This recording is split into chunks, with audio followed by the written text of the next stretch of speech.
pessoal, sejam bem-vindos a mais uma aula, de Direito do Consumidor na Prática. Sejam bem-vindos ao ABC Cursos.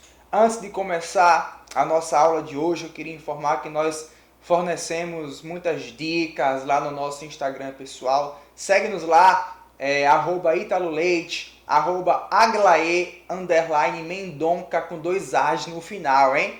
Se você mostrar interesse em ter mini-aulas, aprender com mini-aulas, nós fornecemos várias dicas no nosso Instagram, bem como também no nosso canal do YouTube, totalmente gratuito para você, fora do nosso curso, vai lá no nosso canal do YouTube, procura lá ABC Curso, que você vai achar lá o nosso canal, ok? A aula de hoje nós vamos falar sobre três pontos em uma só aula. Olha só, 3 casos práticos em uma só aula. Vendas casadas, ok? Vendas casadas, repetição do indébito, vocês vão saber o que significa isso tudo, bem como funciona na prática.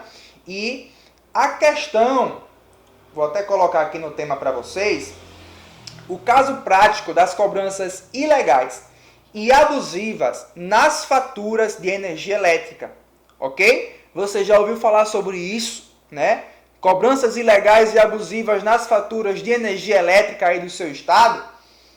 Então, esse é um tema que nós iremos abordar aqui. Dando prosseguimento à nossa aula, porque nosso tempo é curto para muito conteúdo hoje, Vamos começar sobre a questão da repetição do indébito, ok? Conceito e finalidade. O que é repetição do indébito? Repetição do indébito é todo pagamento que você, consumidor, faz indevidamente, todo pagamento que você faz indevidamente, ou pagamento que você, consumidor, faz a maior. O pagamento que você, consumidor, faz a maior. Por que indevidamente? Porque aquela dívida já estava adimplida, não tinha mais dívida. E aí lhe cobraram e você achando que estava em aberto, essa dívida foi lá e pagou. Mas a dívida estava adimplida. Você recebeu uma cobrança indevida, e pagou por aquela dívida. Você tem direito à repetição do indébito, porque você não devia e você pagou. Você tem direito não só ao valor de volta, o valor que você pagou de volta, ok? Restituição do valor que você pagou, como em dobro. Esse é o sentido da repetição do indébito. O valor indevido ou o valor a maior, se a dívida era X e lhe cobraram X mais Y, esse Y, o valor a maior, tem que ser ressarcido para você. Você que pagou esse valor a maior, em dobro. Em dobro. Você tem que ser restituído em dobro. Não só do valor que você pagou a maior, mas também como do valor indevidamente pago, porque a dívida já estava adimplida, já estava quitada. Ok, pessoal? Então, este é um conceito bem genérico, bem básico de repetição do indébito. E qual é a finalidade da repetição do indébito? Fazer com que casos como este não mais ocorram. Essa é a grande finalidade. Fazer com que cobranças ilegais, cobranças abusivas, não ocorram, uma vez que você já tinha quitado a dívida, uma vez que a dívida já estava adimplida e você pagou novamente ou pagou a maior, por algo que já estava quitado, por algo que já estava adimplido. Então você, repito, vai ser restituído do valor a maior ou do valor que você pagou, mas já estava adimplido em dobro. Entendeu? Essa é a finalidade, fazer com que isso não aconteça mais, com a finalidade também de você ser restituído em dobro, Ser restituído em dobro por uma coisa que você não deveria ter pago de novo, uma coisa que você não deveria ter cumprido novamente com sua obrigação. Ok, pessoal? Simples assim o começo. Vamos nos aprofundar no tema, vamos nos debruçar no tema, fundamentação jurídica, está lá no artigo 42 do Código de Defesa do Consumidor, conforme você pode ver aqui na telinha, que nos diz o seguinte: na cobrança de débitos, o consumidor inadimplente não será exposto a ridículo, nem será submetido a qualquer tipo de constrangimento ou ameaça. Parágrafo único. O consumidor cobrado em quantia indevida, olha só, o nome já diz, quantia indevida, ou seja, o consumidor não devia, a quantia estava paga, a quantia estava adimplida, ok? Ou também pode ser indevida, porque o consumidor não comprou, não contratou os serviços, ok? Ele não comprou, ele não contratou os serviços.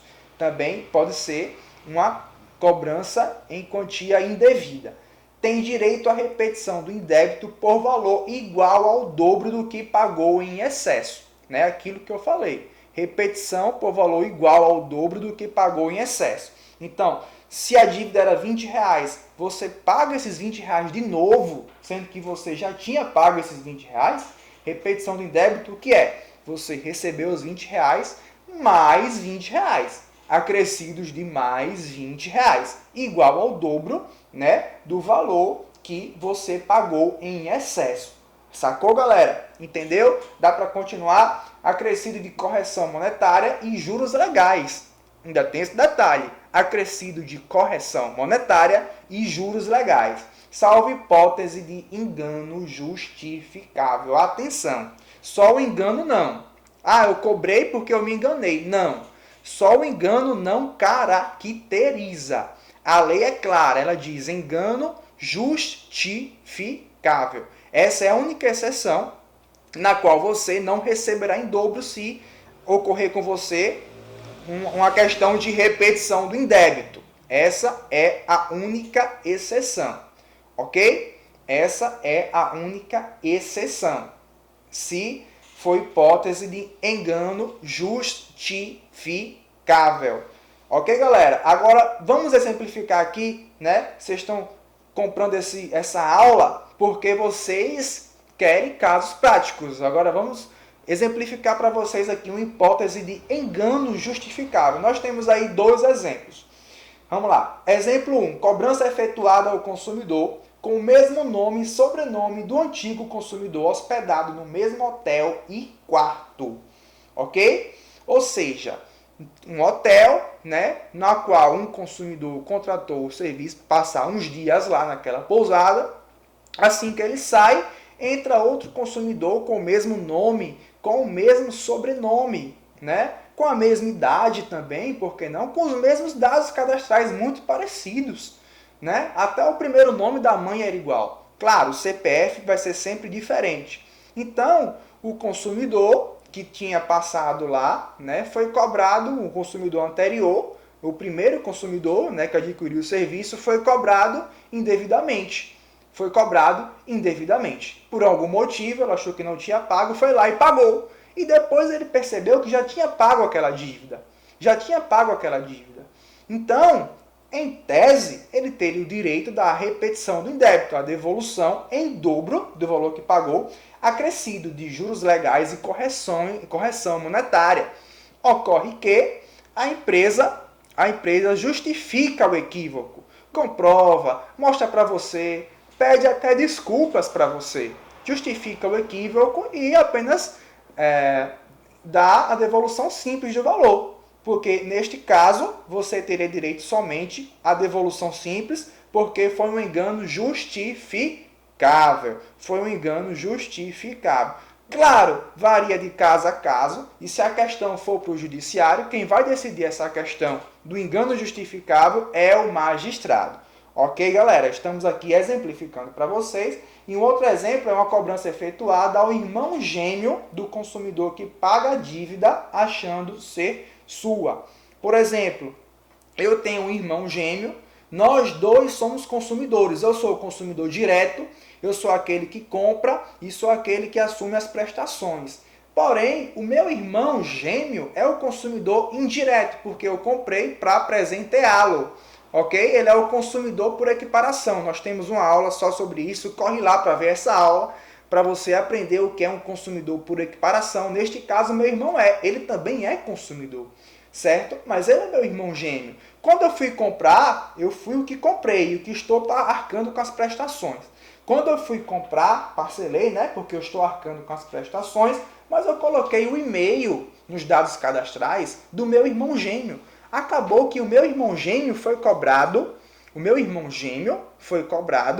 ok? Por uma dívida. Nesse caso, nem precisava nem ser gêmeo, só o mesmo fato de ser irmão, né? Foi cobrado por uma dívida, né, na qual eu assumi as prestações, mas essa dívida já estava paga, essa parcela já estava paga e adimplida por mim.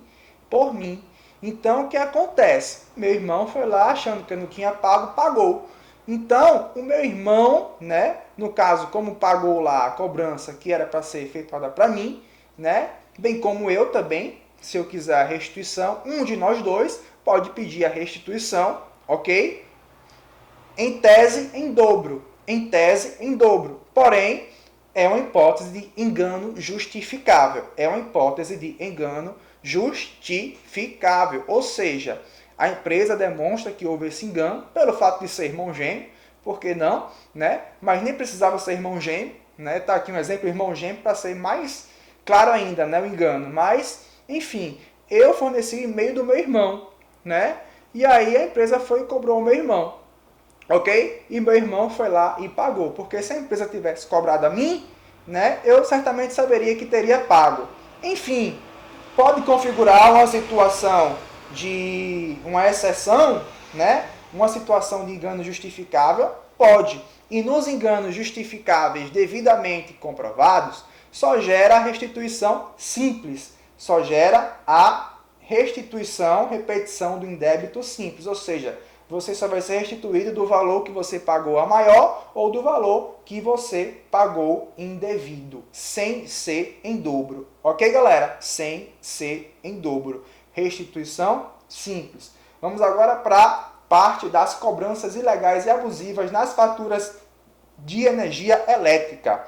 Cobranças ilegais e abusivas nas faturas de energia elétrica. É um tema, pessoal, que nós vamos entrar um pouco, você vai ver aqui no decorrer dos nossos estudos, que nós vamos entrar um pouco em direito tributário, né? A gente viu várias aulas do consumidor que nós acabamos adentrando um pouco em direito civil, nós acabamos adentrando um pouco em direito processual civil, nós acabamos adentrando um pouco em outras esferas do direito e agora em direito tributário, para entender essa questão. Claro, como é um curso prático que você quer entender na prática, nossa abordagem é essa mesma, uma abordagem mais simples, uma abordagem mais facilitada para que você entenda, para que você aprenda, para que você adquira e usufrua os conhecimentos que você tem, ok? Isso é um tema que gerou grande repercussão no nosso país, gerou uma repercussão muito grande, né? E é um tema que foi até já decidido pelo STJ. Mas vamos entender o que significa isso. O que significa? A sua fatura de energia elétrica, né, ela era para ser cobrada no valor normal, X, mas acontece que, além do valor X, está sendo cobrado, tendo cobranças a mais. O valor total da sua fatura está vindo maior do que o valor normal. Está vindo maior do que o valor normal. Por que está vindo maior do que o valor normal? Aí entra a questão do direito tributário que eu te falei. Por quê? Aqui na tua telinha aí, ó, ICMS, PIS e COFINS, que apenas deveriam incidir sobre o consumo efetivo, certo? Sobre o consumo que você teve somente da energia que você utilizou, estão considerando outros valores além do limite legal. Vou te explicar isso aí. Quanto ao ICMS, havia o entendimento de que o mesmo deveria ser considerado apenas sobre o valor da mercadoria. É isso que eu vou explicar. O que é a mercadoria? A própria energia que você consome. Ou seja, pode incidir o ICMS sobre o valor da mercadoria que você consome, a própria energia. Mas o que é que estava acontecendo? O ICMS, ele não estava vindo apenas sobre o valor do que você consumia, mas sim sobre o valor de duas tarifas, uma de distribuição e a outra de transmissão. Uma de distribuição, né, e a outra de transmissão. Uma chamada TUSD, né, tarifas de uso do sistema de transmissão, e a outra TUST, só muda o finalzinho, de transmissão. TUST e TUSD. Ou seja, em tese, não era para vir a cobrança sobre essas duas tarifas do ICMS. Não era para vir, certo? Mas somente sobre a energia consumida. Por quê? Distribuição, transmissão, né, em tese, porque a gente vai ver que há julgados que entendem diferente, inclusive o STJ, né, em tese, né, não era para vir. Não era para vir, era só sobre o consumo efetivo da energia. Porém, para a energia chegar até a sua casa, tem de haver uma distribuição, tem de haver uma transmissão até ela chegar à sua residência, ok? Então, o ICMS estava também incidindo sobre essas duas tarifas, por isso que a sua fatura vinha maior. Ok, galera? Então, em tese, em suma, é isso. Agora eu vou explicar aqui através da tabelinha que você está vendo aqui, para que você possa entender melhor. Eu vou até virar aqui um pouco mais para você e explicar diretamente pela televisão. Veja só, tomando esse exemplo aqui como parâmetro, né, considerando o adicional da bandeira tarifária, a base de cálculo deveria ser esse valor aqui, R$ 74,93. Desse lado está o valor como deveria ser. Desse lado está o valor questionado, certo? O valor questionado, porque deveria ser uma base de cálculo. Eu sei que vocês não entendem direito tributário. Então, traga para si, né, o aprendizado genérico da coisa, ok? Porque no final eu vou dizer também como vocês devem fazer e proceder. Então era para vir esse valor, acabou que está vindo sendo cobrado esse valor. 112,14 de ICMS, de base de cálculo, 112,14 de PIS, de base de cálculo, 112,14 de COFINS, de base de cálculo. Por que está vindo esse valor, então? Não se sabe por quê. Pergunta lá para a companhia elétrica, né? Ela tem que justificar por que estaria vindo um valor maior do que o original. Como eu te expliquei, né? Talvez estaria sendo cobrado em cima do TUSD e do TUST, transmissão e distribuição. Ok? Enfim, o valor total, certo? Dessa conta, o valor total dessa conta, se for somar, né? Aqui a base de cálculo, a alíquota, então, se for somar esses valores aqui, né? A gente vai ver que esse valor aqui vai ser maior, ó, 30,28 mais 1,24 mais 5,69, ok? E aqui, ó, 20,23, 0,83 mais 3,80. Esse valor, que era o valor que deveria ser cobrado, vai ser menor. Então vai ter uma diferença de R$ 12,35 a mais do que devia. Você pode achar mais um valor tão irrisório desse. Acontece que em um ano isso corresponderia a R$ 148,20 em um ano. Em um ano. E você tem direito a cobrar os últimos 5 anos. Os últimos 5 anos que esse valor veio a mais. Se em um ano a diferença veio essa, então imagine nos últimos 5 anos. Ok, galera? Então, imagine você. Isso em um ano foi R$ 148,00 a diferença. Só você, só da sua casa. Agora imagine todo o estado, todas as pessoas do estado, imagine todas as empresas do seu estado pagando este valor a mais. Quanto lucraria essa concessionária de energia elétrica, hein? Quanto é que lucraria? Então é aí que mora o perigo mesmo, né? Tá enriquecendo ilicitamente, né? Porque quanto estaria lucrando de cada um cobrando valores a mais? Valores indevidos. Inclusive empresas. A gente sabe que o consumo de empresas é altíssimo.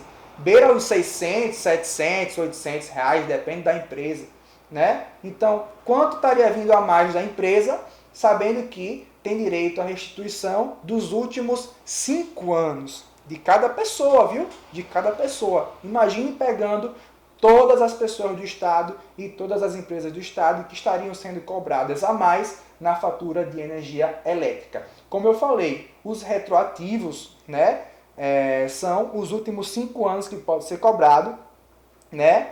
E é importante repetir que essa notícia beneficia tanto pessoas físicas quanto pessoas jurídicas. O que eu acabei de falar, pessoas jurídicas são empresas, inclusive condomínios. Inclusive condomínios. O que fazer? Aqui eu trago 3 passos para você, né? O que você pode fazer? Você pode formular uma denúncia ao Ministério Público, ok? No site do MP do seu estado, e você pega algumas cópias de faturas para dar suporte à demanda a ser proposta pelo promotor. Qual é essa demanda? Ação civil pública. Ação civil pública, ok? Ou você pode promover uma reclamação junto ao PROCON. Já expliquei em outras aulas o que é o PROCON, qual a função do PROCON, né, para que serve o PROCON, pedindo a aplicação de multa à concessionária de energia. O reembolso em dobro, estudamos repetição de débito, se você paga um valor a maior, esse valor tem que ser reembolsado e em dobro dos valores indevidamente cobrados nos últimos 5 anos, que você também acabou de aprender, que a partir de então a empresa adequa o cálculo respeitando as normas atinentes. E se a empresa não adequar o cálculo respeitando as normas atinentes, né,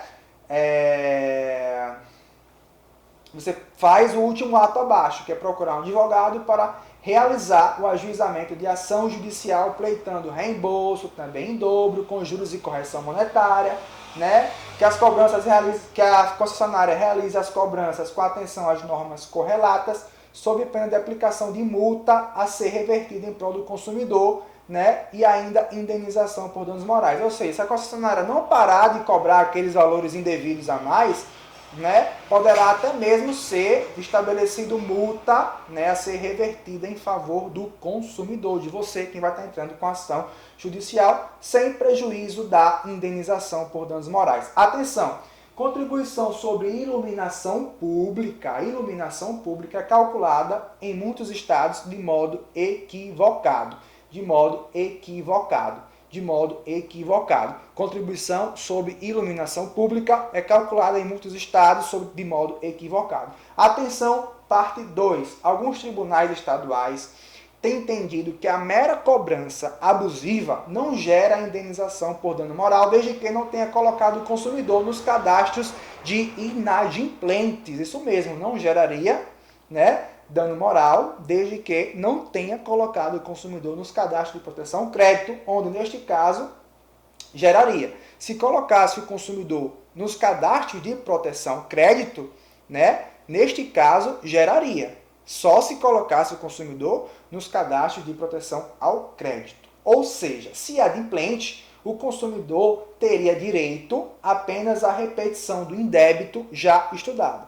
Como nós já estudamos a repetição do indébito, então alguns tribunais estaduais têm entendido isso, né? Que se você está adimplente e esse valor está sendo cobrado a maior, não geraria dano moral. Alguns tribunais de cada estado, depende do estado que você está aí, né?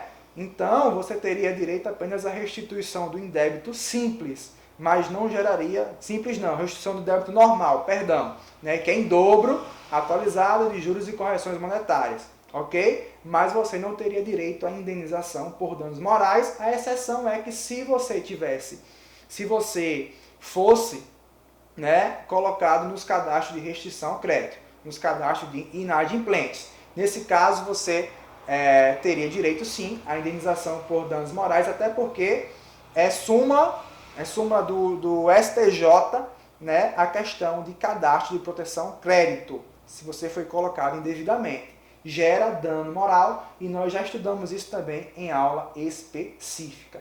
E o STJ, o que entende sobre isso? A primeira turma do STJ decidiu para a legalidade da cobrança. Atenção, agora isso que vem importância. O STJ decidiu para a legalidade da cobrança do imposto sobre circulação de mercadorias e serviços, ICMS, na TUSD, que é a tarifa de uso do sistema de distribuição, na TUSD, ok? Cobrada nas contas de grandes consumidores que adquirem energia elétrica diretamente das empresas geradoras. PIS e COFINS não, admitiu somente a cobrança do ICMS na TUSD, PIS e COFINS, não. Cabe ressaltar que essa jurisprudência do STJ também não cita a TUST. Não cita a TUST. Está citando somente a TUST. Né? Mas por analogia podemos entender também que poderia estar isento da TUSD também. Não só da TUST, mas da TUST também, da transmissão também, ok? Mas PIS e COFINS, não. PIS e COFINS, não, ok? Não poderia incidir sobre PIS e COFINS. Estou tentando ser o mais genérico para que você possa entender de uma forma bem acessível, ok? Quais são os fundamentos, né, que permitiu a cobrança do ICMS sobre a TUSD?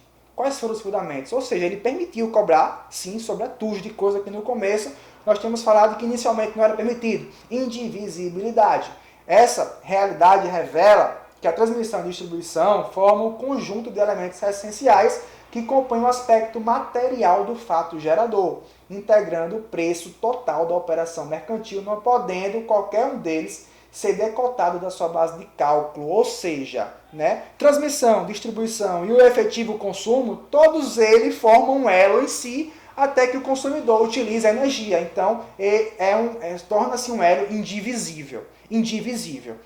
Esse é o fundamento. Modelo tradicional. Né? O ministro lembrou que o SMS é regra para o consumidor simples. Né? A cobrança sobre o fornecimento de energia, do ICMS. Ok? A Lei 9.074 possibilitou a compra direta por parte dos grandes consumidores, mas, segundo o ministro, não criou exceção à regra, não sendo possível excluir etapas do sistema de geração de energia para fins tributários. Ou seja, pode sim comprar diretamente, ou seja, somente a energia, não distribuição e não a transmissão. Porém, não criou exceção. Pode cobrar diretamente, mas indiretamente, quais são as exceções? Não criou exceção. Como não criou exceção, ficou vago, ou seja, foi o que o ministro lembrou, né? Então essa cobrança do ICMS sobre a TUSD e a TUST seria válida. E por fim, impacto financeiro, né? Como eu falei, se ele fosse cobrar de todo o Estado, de cada pessoa do Estado, de cada empresa do Estado, né, seria um impacto financeiro muito grande para as concessionárias de energia elétrica de cada Estado, né? Quantos milhões aí estariam envolvidos a serem devolvidos, talvez essa empresa, a essa altura do campeonato, iria até falir. Então, é o seguinte, quanto ao ICMS, a incidência sobre o TUST e o TUST, ok? O STJ decidiu pela legalidade. Pode, porém, PIS e COFINS, não pode sobre PIS e COFINS. Ok, galera? Aquilo que nós vimos, nós não vamos nos debruçar especificamente sobre PIS, COFINS, ICMS, porque é matéria do direito tributário. Basta você entender que foi relativizado. Essa questão foi relativizada. De qualquer forma, se o seu valor vier a mais, faz aqueles conselhos que nós dissemos. Vai no Ministério Público, se estiver sendo cobrado a mais, ok? Formula uma reclamação no PROCON, pedindo multa, restituição em dobro, etc. e tal. E, por fim, procura um advogado para o ingresso com ação judicial.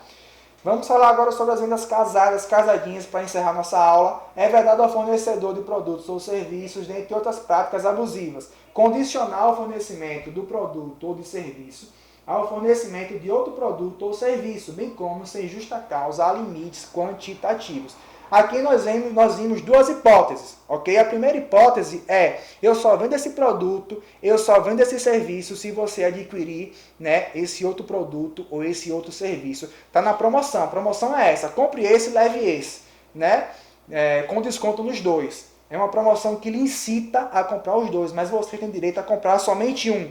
Você não é obrigado a comprar os dois, sob pena de ser considerado uma venda casada, ok? A segunda condição é o limite quantitativo, fazendo relação ao mesmo produto ou serviço, só que você ensejando, né, para que você compre em grande quantidade, né?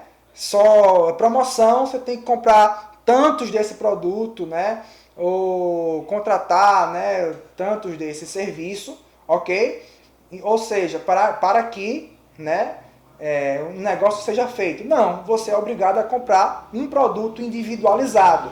Você é obrigado a comprar um produto individualizado. Ok, galera? Jurisprudências no material, está aí no seu material Jurisprudências. Também tem lá casos práticos de venda casada, como contrato de cartão de crédito com cláusula obrigatória de contratação de seguro incluso, venda de um produto mais barato com a condição de o promovente levar um segundo produto do mesmo, e tem lá também mais exemplos para vocês. Nossa aula acabou agora, acabou de acabar, né?